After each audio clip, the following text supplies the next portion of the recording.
Okay, so I think I'm probably live. I don't actually know for sure because this is the first time I have used streaming. Hello, everyone. By the way, welcome to wherever you're watching this, whether it's my YouTube channel or my Facebook page or my Facebook group. I believe I am broadcasting into all three of those. That's the plan, anyway. Hopefully, it works. So, um, probably it isn't the smartest idea to do my very first ever experiment with StreamYard uh, when it's a book launch, which is why I'm doing this rather than practicing beforehand. But that's just how I roll. Why not? Why not? So anyway, the reason I am here and the reason I'm very grateful that you're here is that today is I'm just logging into my iPad so I can show you. Today is the day that my new book has come out. This is a book that's a collaboration between myself and seven other members. Hi, Debbie. Welcome. Welcome. Great to see you here.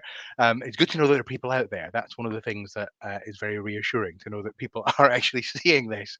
So this book is a collaboration with seven other men who are coaches and entrepreneurs and activists and healers and really interesting people from all over the world. I'm the only UK based person, and others are from Jamaica and Canada and America.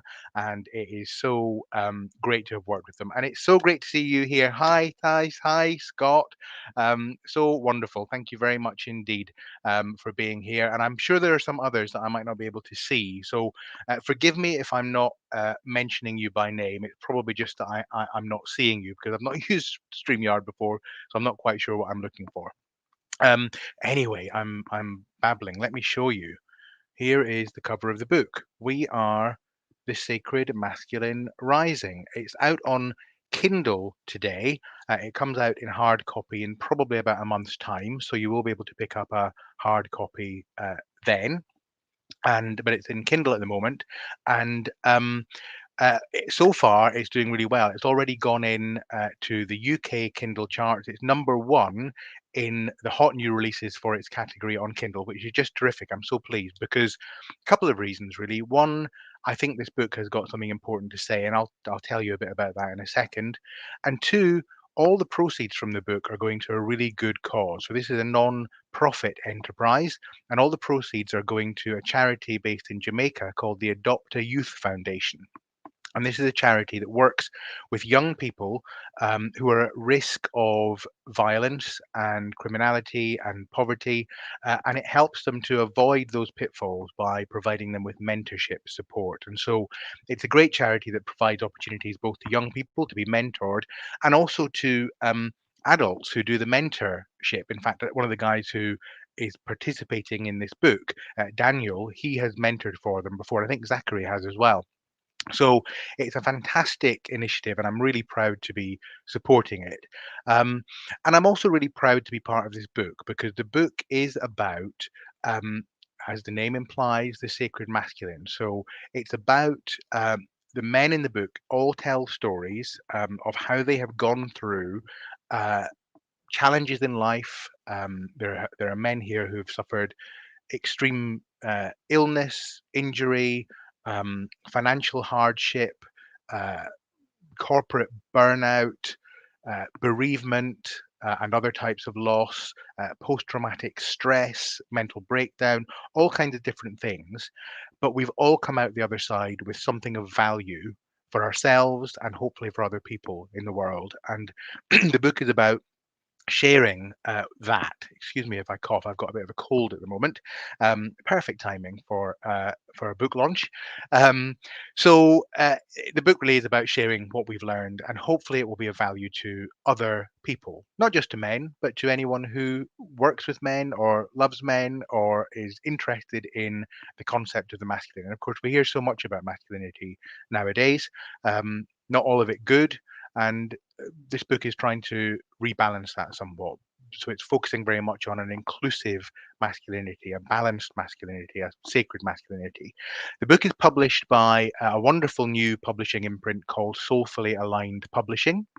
And this publishing imprint recently published the sister book to this called We Are the Sacred Feminine Rising, which is also well worth checking out.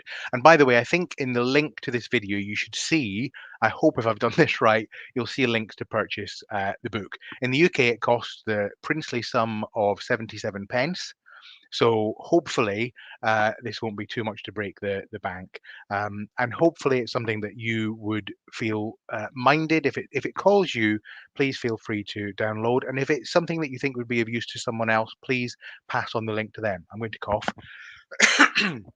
So, um, so that's my blurb about the book. I mentioned Soulfully Aligned Publishing. Before I say a bit more about the book itself, I want to also let you know that a bit later on today, there is a live launch of the book on Zoom. Anyone can register for this. The link to register for the Zoom launch is in my bio somewhere about on Instagram or Facebook or YouTube. And that's happening at 6 o'clock my time, which I think is about 1 o'clock Eastern time. And there'll be a chance to meet all of the authors and the publishers, and there will be giveaways, and we'll be talking about the process of creating the book, which we've been working on for several months now. We've been so fabulously guided by Sandra and Vanessa, who are the partners who set up Soulfully Aligned Publishing. They've been terrific in helping get these stories out of us. And the stories are, as you might imagine, not necessarily stories that have been particularly easy to tell in some cases. So it has been quite a journey for us. And the thing about this book is that some of us are quite experienced writers. I've published a couple of books before now, and others are entirely new to it. So it's been so fabulous to see these men step into their artistry as writers. And, a couple of the guys were really unsure that they'd be able to do it. They weren't convinced that they would be able to tell a story. Well, they have told their stories and how powerful they are. So I really commend the book to you. It's a fabulous book. I hope it opens people's minds and opens people's hearts to the potential of masculinity in this world in a way that's positive and constructive, and is a sacred masculinity, as the name implies. So I've mentioned the launch. On Instagram just a little while ago, I read the introduction to the book, which I also wrote. I was invited to write the introduction, and I was very happy to do that. So I read the introduction. So what I thought I would do here, if my voice holds out, is I would read you my chapter. Um, so I'll read you my chapter of the book, and those of you who follow me because you're interested in tarot, I think will find this interesting because I tell the story of how I first encountered the tarot deck years before, well, the tarot as a concept, years before I ever even set eyes on a tarot deck. And it's a really personal and important story for me.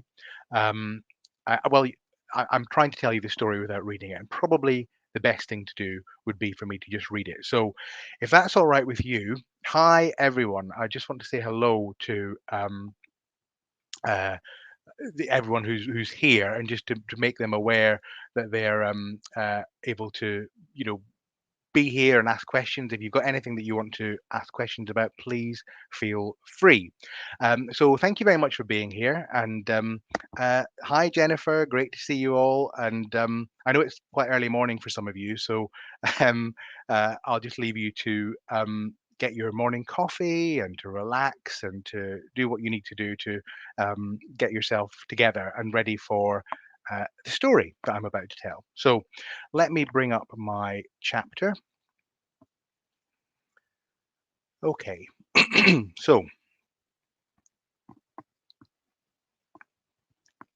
my chapter is called Aces High: How to Play Your Best Hand in Life. Introduction. You are a genius. You may not believe it, but you are. I don't mean in the modern sense of exceptionally intelligent, although you may be that too. I mean in the original Latin sense of an innate ability or inclination and the attendant spirit present from one's birth. I mean in the sense of your very essence. Unfortunately, for most of us, our culture does a great job of squashing geniuses.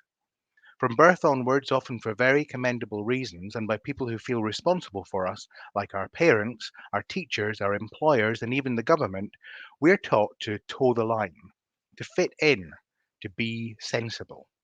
We're taught that we are vulnerable bags of blood and bone blundering about in a dangerous universe, and that the most important thing for us to do is to find security, to settle down, to play it safe, to ignore our unrealistic dreams.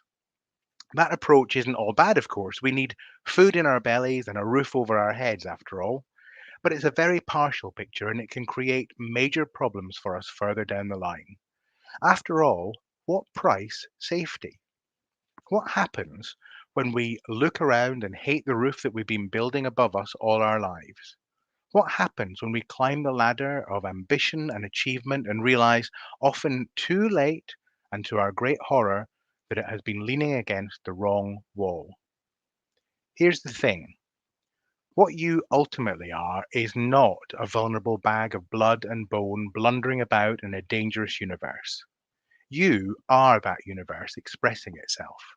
You are creation in motion, and you have a unique place to fill and a specific purpose to unfold in this world.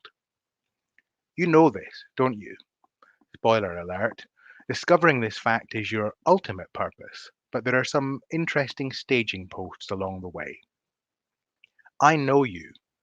You're tired of pretending to be limited when deep down you know you're unlimited. You're weary of the strain of acting small when deep down you know that you're actually vast. You know that you're called to serve and that you have something to offer the world if only you could find it, articulate it, believe in it, and then figure out a way to share it.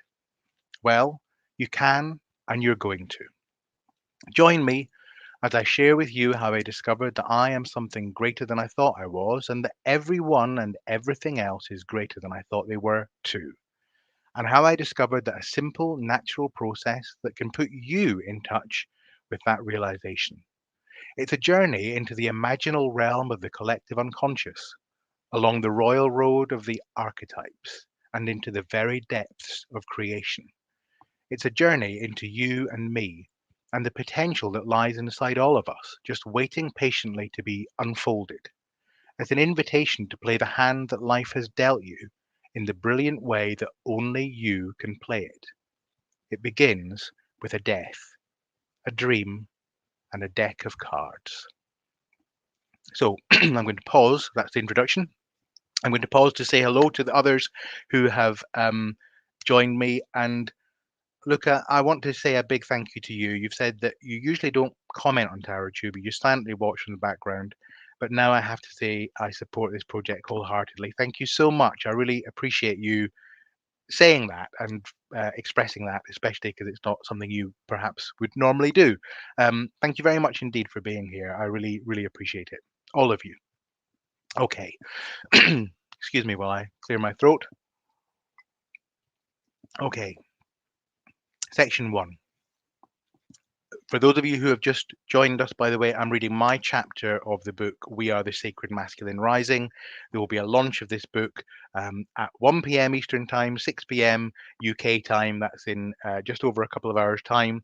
And you'll be able to meet all the authors. The link to register for that Zoom launch is in my bio, so please go ahead. Okay, number one, a death. When I was 9 years old, my mother died, and everything changed. She had been becoming progressively sicker for the previous 2 years from an extremely rare and aggressive form of blood disorder called primary plasma cell leukemia. This cancer is characterized by the out of control growth of a particular type of immunity supporting white blood cell.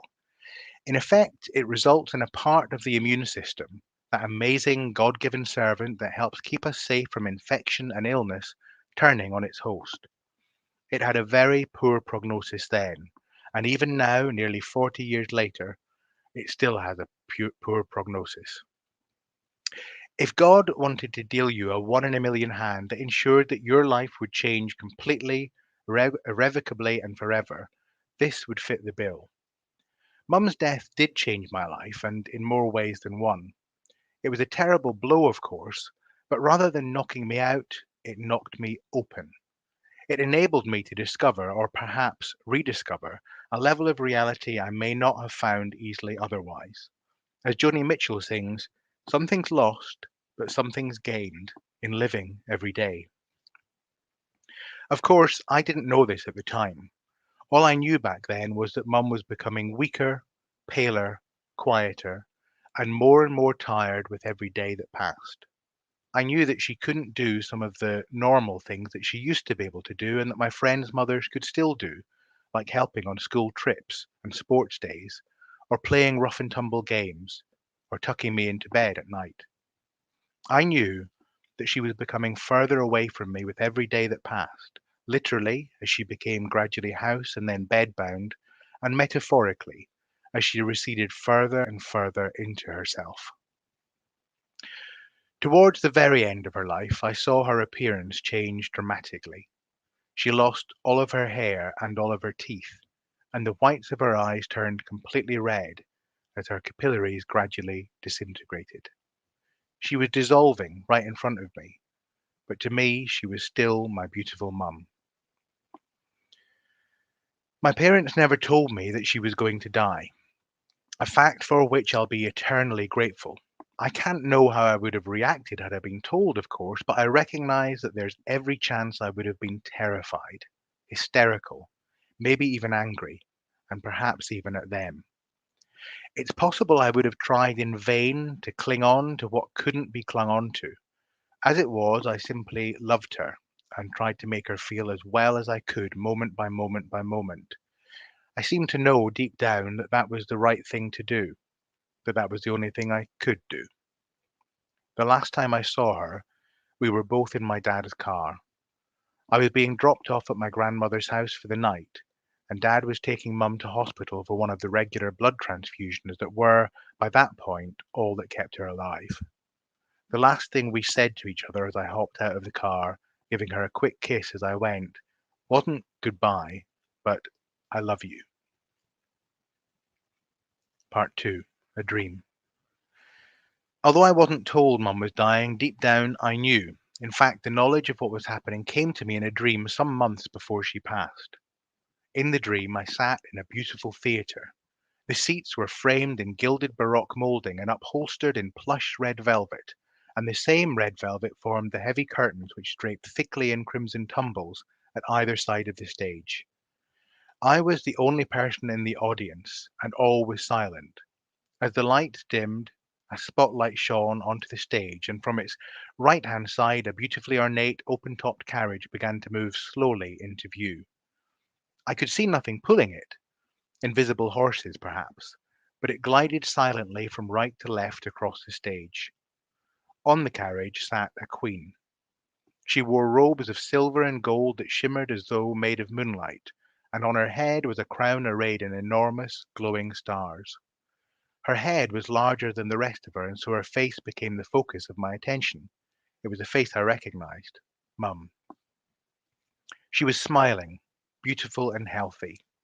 She didn't speak, but as the carriage slowly made its way toward the left-hand side of the stage, she looked directly into my eyes and waved to me.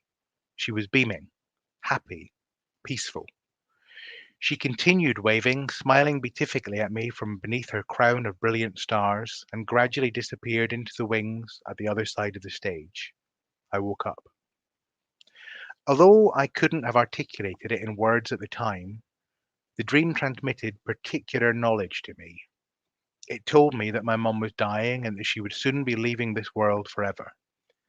It told me that at a deeper level of existence and behind the form in which Mum was appearing to me in real life, she was fundamentally okay. More than okay. She was perfect. And it told me, at a deeper level of existence, behind the form of the sad, scared little boy that I believed myself to be, so was I. The ultimate message was this: that which you really are is eternally safe. There were other messages in there too. Life is but a dream. God speaks to us in symbols. Forms are never a reality. All forms must fade. What is real is beyond form. What is real is love. Love is never lost. It has taken me a lifetime to integrate these messages. Section 3. A deck of cards. It might surprise you to know that despite this early traumatic experience, I consider myself to have had an extremely happy and stable life and even a happy childhood.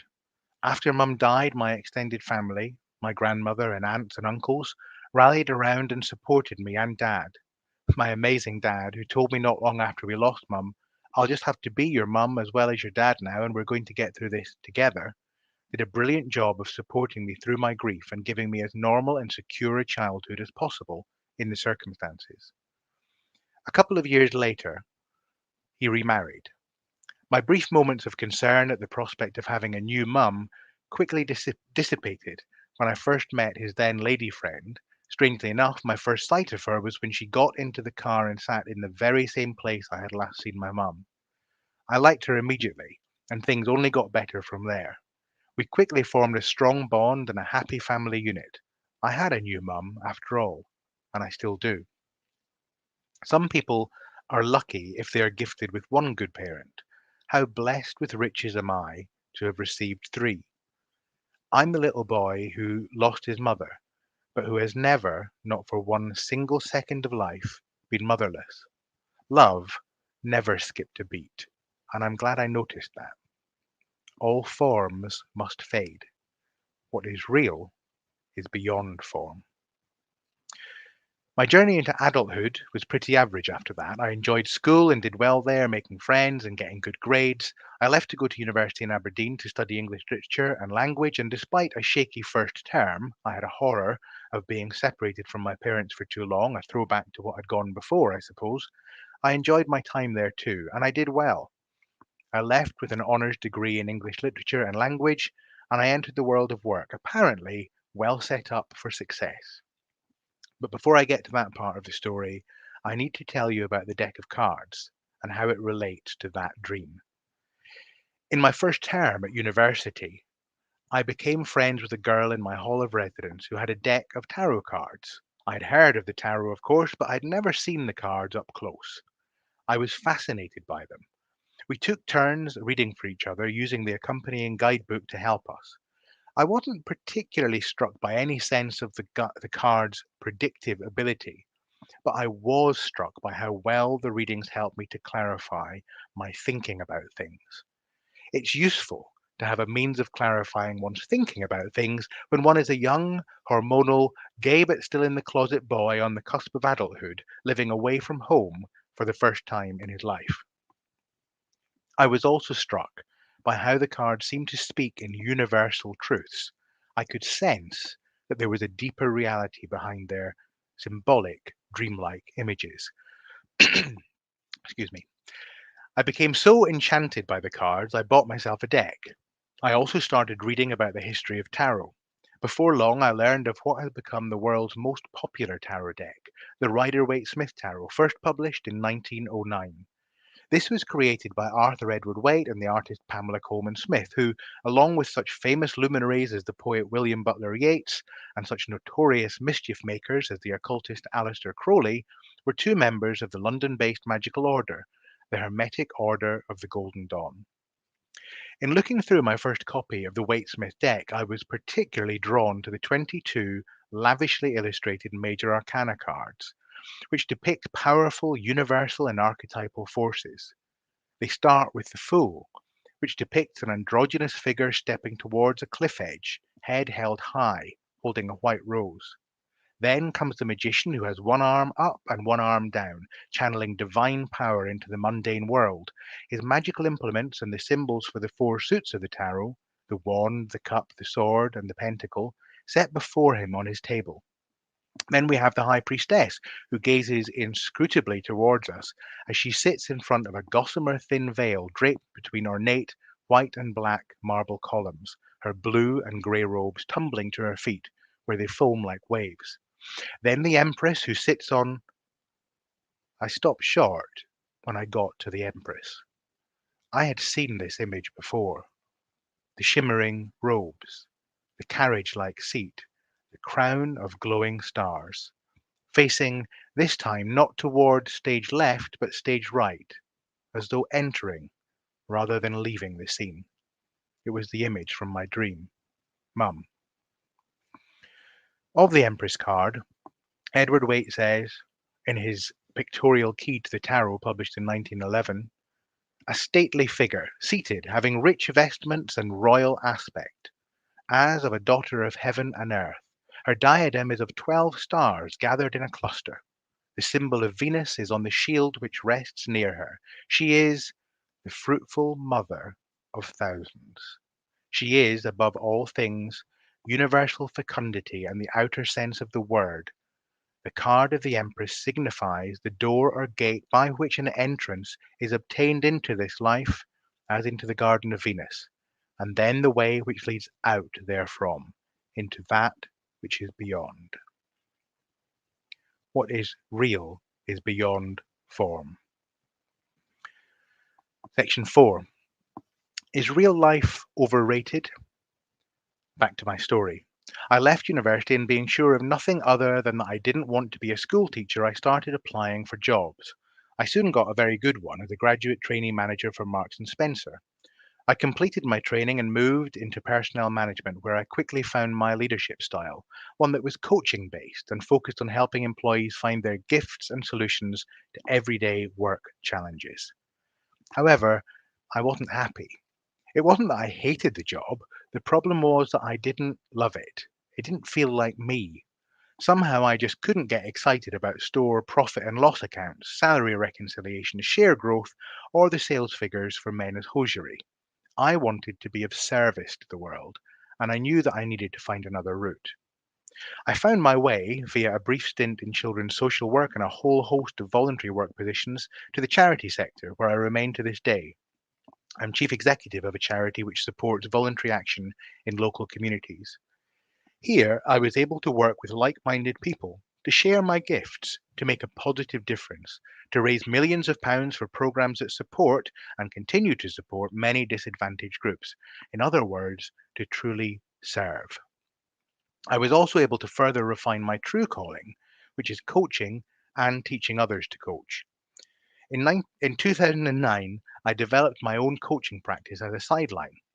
This was partly to fulfill what I came to call my vital vocation, which became the title of my first coaching book, and partly to protect myself against the post recession vagaries of the job market.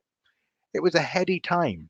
I coached business and private clients, including government advisors. I trained coaches. I wrote 2 best selling books. I was hired by the Franklin Covey organization to deliver their flagship 7 Habits of Highly Effective People program. I was fulfilled at last. Well, pretty much. There still seemed to be something missing, a gap, an absence, something I wasn't seeing, a feeling that I wasn't yet holding all the cards. What was it? It took another death to show me. Section 5. The crack that lets the light in.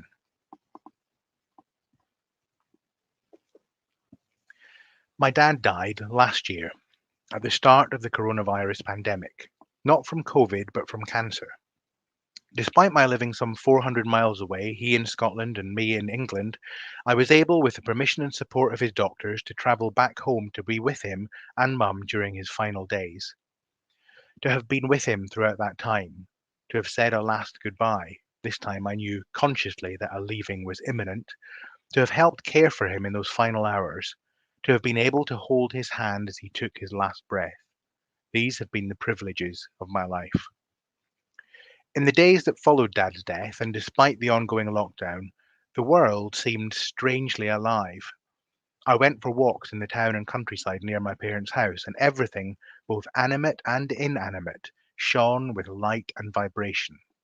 It was as though I was seeing behind everything and into its very essence: the sky, the trees, the birds, the barley waving in the fields, the buildings, the cigarette butt in the gutter at the side of the road.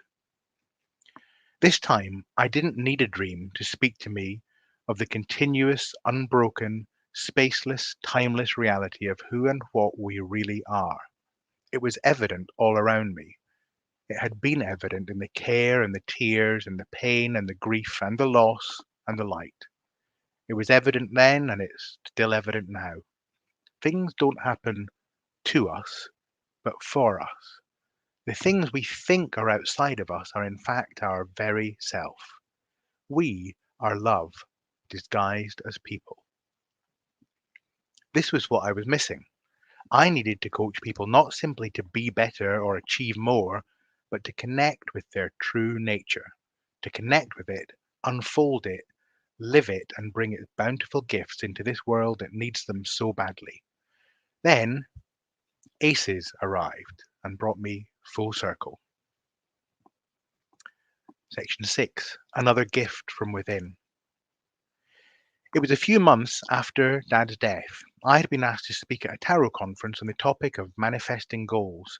It was a welcome distraction. I decided I would speak about the coaching model that I had been trying to develop on and off for several years. The only problem was I hadn't figured out exactly what that model was. I knew it was inside me, but it was less of a solid framework and more of an impressionistic feeling. I hadn't really been able to fully articulate it, and to do so would involve considerable work, I thought. What I did know was that it, like most good coaching models, would have several stages. There would be a stage that explored the context of the client's goals and ambitions. There would be a stage in which the client discerned and decided which course of action to follow. There would be a stage in which the client moved forward, turning plans into actions and facing and overcoming their obstacles. And there would be a stage in which the client received and reviewed their results, and if necessary, recalibrated before taking their next steps. As I sat jotting down notes on this possible model, I noticed my deck of Waite-Smith tarot cards sitting nearby. I picked it up and began shuffling and sorting through it meditatively, as I often do when I need to think. I wasn't going to read the cards, just the gentle shuffling and sorting would be enough to clear my mind. Shuffle, shuffle, shuffle. The familiar images flickered past my eyes. The Fool, the Chariot, the Three of Pentacles, the Six of Swords, the Knight of Wands, Death, Temperance, Justice, and of course, my beautiful Empress. Suddenly, and as though being moved from a place beyond myself, I felt compelled to pull out the aces and to arrange them in front of me in a very specific order. The Ace of Cups, the Ace of Swords, the Ace of Wands, the Ace of Pentacles. In the Waite-Smith deck, each ace depicts a huge hand emerging from tumultuous clouds looming above the landscape, preferring the relevant suit's emblem. As I gazed at the cards, I realized that each one represented a different stage in the four-stage coaching model that was beginning to emerge from inside me. The Ace of Cups, elementally related to water and the human heart, suggested the pouring forth of awareness of that which is given, the very ground of our being, and the raw life material we have to work with. The Ace of Swords, elementally related to air and the human mind, suggested our moment by moment ability to choose how to respond to what faces us.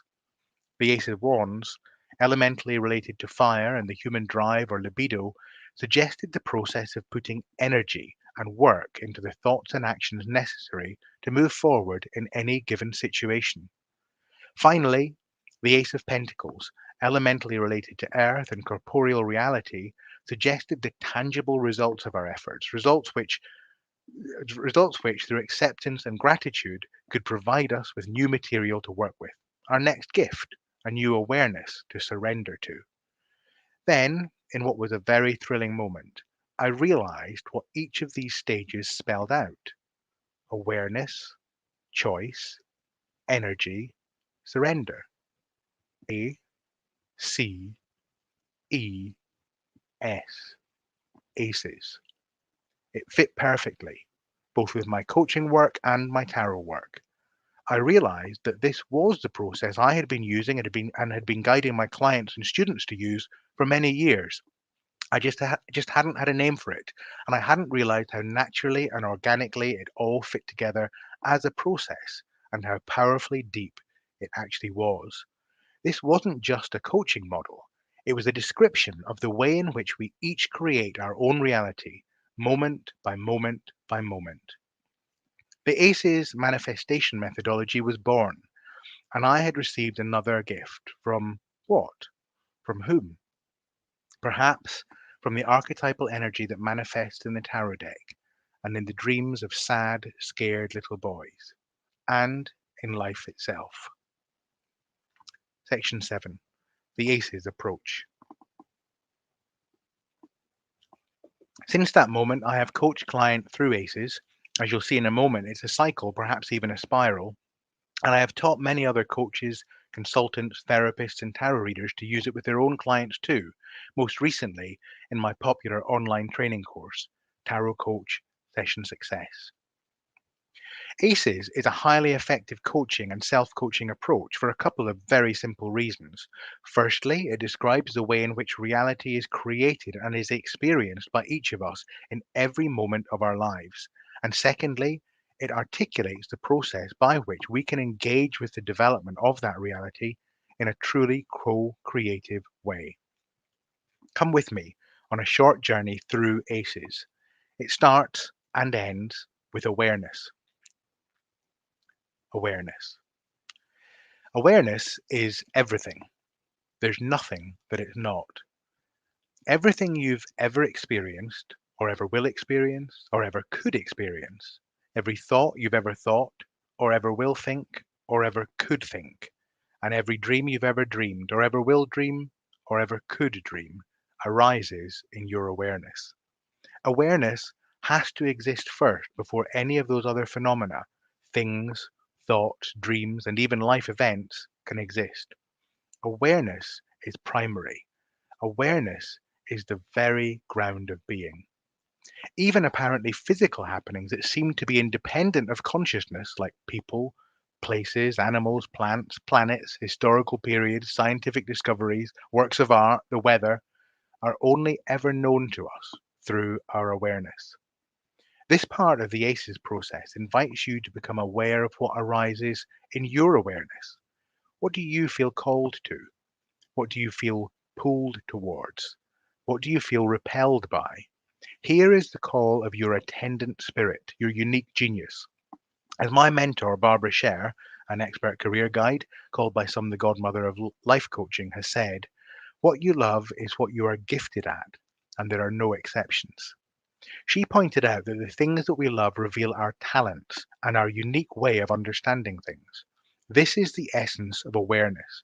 This is what your genius wants you to know. This is the hand that life is dealing you. Are you listening?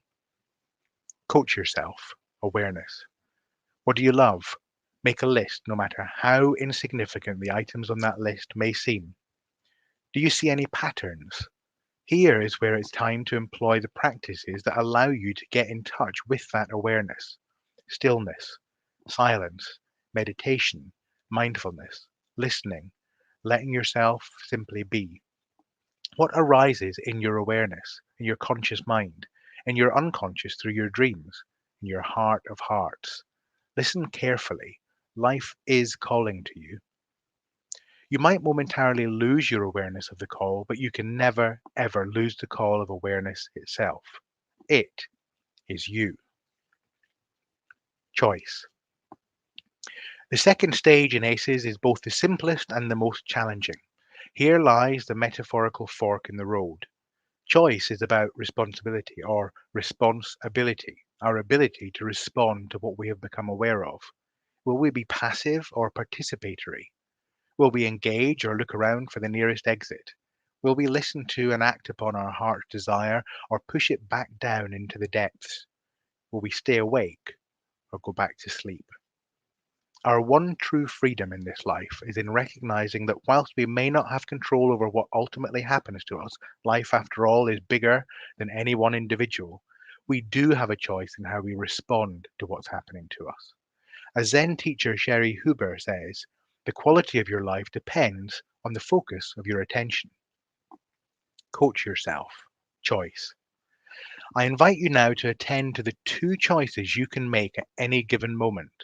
Firstly, you can choose to commit to taking an ongoing, co-creative role in the unfolding of your life, whatever is happening and wherever that may lead you. Secondly, you can choose what to focus your attention on in order to further the fulfillment of your goals and dreams. Thoughts appear in your awareness, and you can choose which thoughts to believe and which thoughts to question.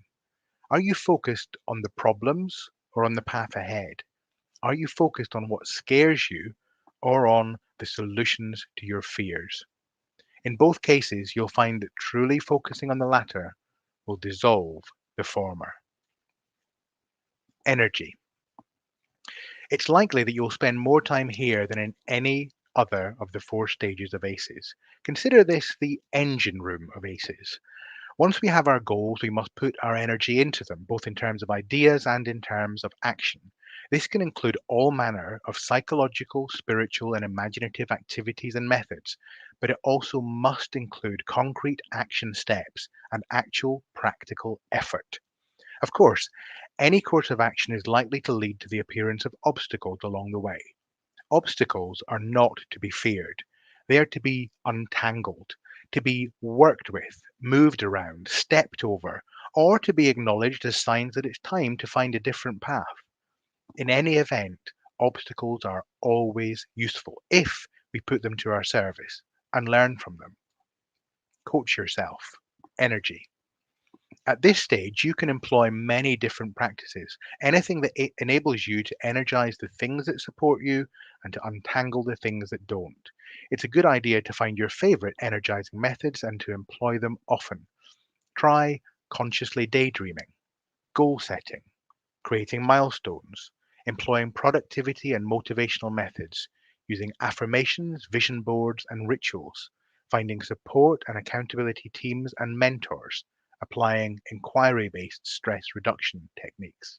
Energize, untangle, and keep moving forward.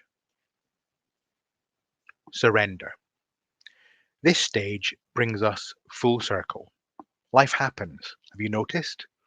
Things manifest in our awareness, and after a time, new things manifest. Will they be the things we thought we wanted to manifest or something else entirely? Believe it or not, both outcomes are fine and exactly as they should be. There is no mistake in this present moment. It is what it is.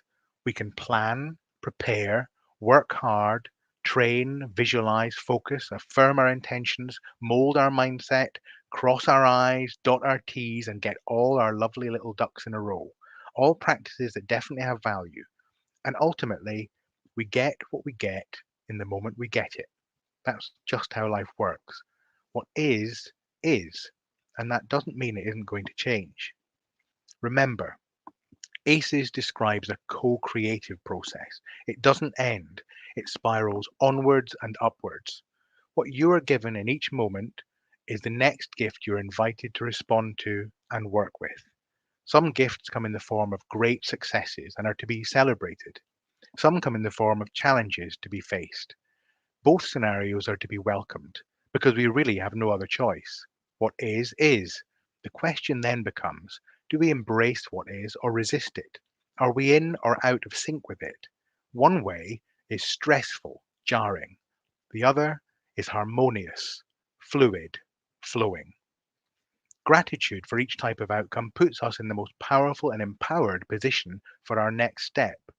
Whether we initially celebrate or feel sorrow, we begin again, cycling back to the awareness part of ACEs and the next step on life's beautiful journey.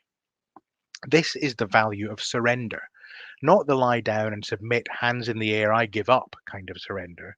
No, the open minded, open hearted, so this is what's given to me to learn from next kind of surrender. The riding a crest of a wave kind of surrender. The kind of surrender that dances with its best friends, acceptance and gratitude. The kind of surrender that invites you to join the dance too. What dance? The dance of life in this moment. The dance of creation in motion. The dance that you ultimately are. It ends as it began in awareness, and the cycle begins again. Section 8, Conclusion. I learned early in life that we carry within us innate wisdom that guides and supports us through thick and through thin. It never leaves us. How could it? It's what we're made of. There are many words for it.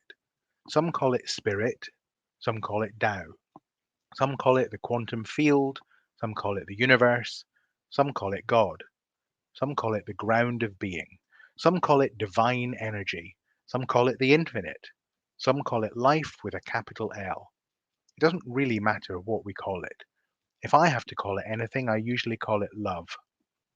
What matters is that we remember that we are it. The ACEs methodology helps us to remember that and to find our unique expression of it. I call that unique expression our soulful creative blueprint. Soulful because it emanates from our very core. Creative because it's what wants to be expressed and brought into this world through us. And blueprint because it's there, waiting patiently, utterly immovable, just ready to be discovered, unfolded, and built upon. To fulfill my own soulful creative blueprint, I help other people to discover theirs. I do that in my books, including How to Find Your Vital Vocation, and in my trainings, including Tarot to the Nines and Tarot Coach Session Success, and in my consulting work and coaching packages, including Insight Coaching for Soulful Creatives. If you'd be interested in exploring how we might work together, I'd love to hear from you. And you can find my contact details in the book, which I hope you will consider downloading. So that's my chapter. Thank you very much for bearing with me all this time. I hope you've enjoyed this little story. There are many other amazing chapters in the book, well worth checking out. And just a reminder to you all that we have got the live launch of the book, which is happening on Zoom in about an hour and a half time. And you'll be able to meet me and all the other authors and the publisher in that Zoom event. And there are prizes and giveaways as well. So if you would be interested in participating, please do. I will pop the link below this video, wherever the video is, but you can also find it on my link tree, which is linked in my Instagram account, and you'll find it in various other places as well. So thank you all very much for being here. I'm going to go and rest my voice now because I won't be able to speak at all at the live launch if I'm not careful. I really appreciate you spending this time with me. We Are the Sacred Masculine Rising is the book. It's available on Kindle now. It's the #1 new release in the UK in the philosophy section in its category. And thank you all very much for that. So take care of yourselves. Until next time, be well.